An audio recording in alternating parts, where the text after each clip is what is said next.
अस्सलाम वालेकुम दोस्तों। क्रोलो शोहन की एपिसोड 21 का तीसरा शानदार ट्रेलर भी जारी कर दिया गया है। तो दोस्तों हमेशा की तरह हम इस ट्रेलर का उर्दू तर्जुमा आपके साथ शेयर करेंगे और आपको आगाह करेंगे कि इसमें क्या वाक़यात रूनुमा हुए हैं। तो चलिए वीडियो का आगाज़ करते हैं। ट्रेलर में सबसे पहले ज़मीर खान और शाहीन शाह रात की तारीकी में काई कबीले के बाहर जाल बिछाए हुए अपने सिपाहियों के साथ मौजूद होते हैं और ज़मीर खान शाहीन शाह की रान पर हाथ रखकर कहता है, इंतकाम तुम्हारा इंतज़ार कर रहा है शाहीन शाह। उसके बाद शाहीन शाह अपने बेटे जिगत की कब्र के पास बैठा होता है। वो अपने बेटे की दर्दनाक मौत के रंजोगम में आंसू बहा रहा होता है और कब्र की मिट्टी अपनी मुट्ठी में थाम कर कहता है, तुमने मेरे बेटे को जिस आग में जलाया, आज मैं तुम्हारे कबीले को उसी आग में भस्म कर दूंगा।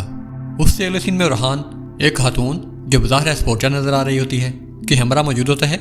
खातून ने एक सुर्ख शादी का लिबास लेबे तन किया होता है और वो दोनों उताक की जाना बढ़ रहे होते हैं। रस्म के मुताबिक लोग शादी की खुशी में उन पर चावल के दाने फेंकते हैं। उसके बाद रहान उस खातून से महादेव होकर कहता है, वो इस शादी को खून का मैदान बनाना चाहते हैं, लेकिन हम इसे उसकी कब्र बना देंगे।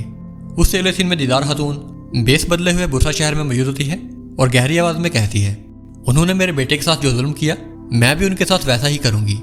उससे अगले सीन में शहजादी स्पोर्चा महल के एक शानदार कमरे की बालकनी में मौजूद होती है। शाम की हल्की सी रोशनी उसके चेहरे पर पड़ रही होती है। उसके चेहरे के तासुरात उसकी अंदरूनी कश्मकश को वादे कर रहे होते हैं और चंद लम्हों के गौर के बाद वो धीमी मगर पुरअसर लहजे में कहती है, और हान ने हम दोनों को एक मुआहदे के जरिए फतह कर लिया है। उससे अगले दिन में इराद खातून शहजादी स्पोर्चा के सामने शादी का सुर्ख लिबास पेश करती है और नीलोफर खातून दूर खड़ी हसद और तजस्सुस की मिली जुली निगाहों से ये मंजर देख रही होती है। उसी असना में गोंचा खातून मलहून खातून से मुखातिब होकर कहती है, क्या ये शादी खुशी लेकर आएगी या नहीं। उसके ये अल्फाज फिजा में गूंजते ही मलहून खातून फौरन उसकी बात काट देती है और सख्ती और गुस्से से लबरेज सख्त लहजे में कहती है, ये हमारे सुल्तान का हुक्म है तो हमें अपना फर्ज इंजाम देना चाहिए। उससे अगले सीन में स्पोर्चा और ओरहान एक साथ मौजूद होते हैं और स्पोर्चा कहती है, नीलोफर तुम्हारी आशिक है, मैं नहीं। उसके बाद मंजर बदलता है और ओरहान महल की राहदारियों से गुस्से में जा रहा होता है। उससे अगले सीन में नीलोफर खातून अपनी बहन डैफने के साथ जिंदान में मौजूद होती है और डैफने खातून हैरत आवाज में पूछती है, क्या तुम ओरहान से गद्दारी करोगी।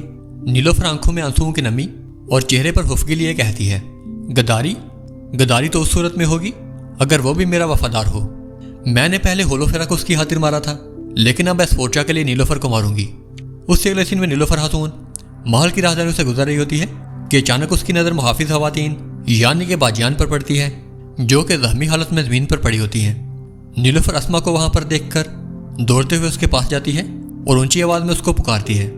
दूसरी जानब एक पुरअसरार खातून शहजादी स्पोर्चा के कमरे में दाखिल होती है, जिसका नाम दसबीना होता है।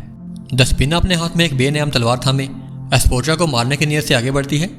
उस खातून को अपनी जान बढ़ता हुआ देखकर स्पोर्चा पहले सिपाहियों को बुलंद आवाज में पुकारती है और फिर मुहाफिज बाजियान को।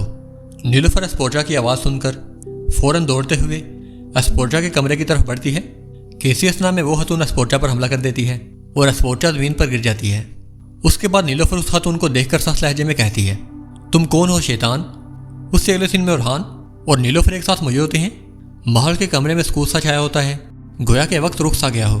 उसके बाद ओरहान नीलोफर के झुके हुए चेहरे पर निगाह डालता है और कहता है, ये कोई मुआहदा नहीं था। नीलोफर थोड़ी देर के तौक़ुफ़ के बाद आहिस्ता मगर तलख लहजे में जवाब देती है, मुआहदा नहीं, लेकिन ये वो आजमाइश है जो मुकद्दर ने मेरे हिस्से में रखी है। तो दोस्तों कैसी लगी आपको ये वीडियो, अपनी राय का इजहार कमेंट सेक्शन में ज़रूर करें। वीडियो अच्छी और इन्फॉर्मेटिव लगी हो तो इसे लाइक करें और हमारे चैनल को सब्सक्राइब करें। मैं मिलूंगा आपको ऐसी ही एक नई वीडियो में। तब तक के लिए अल्लाह हाफिज़।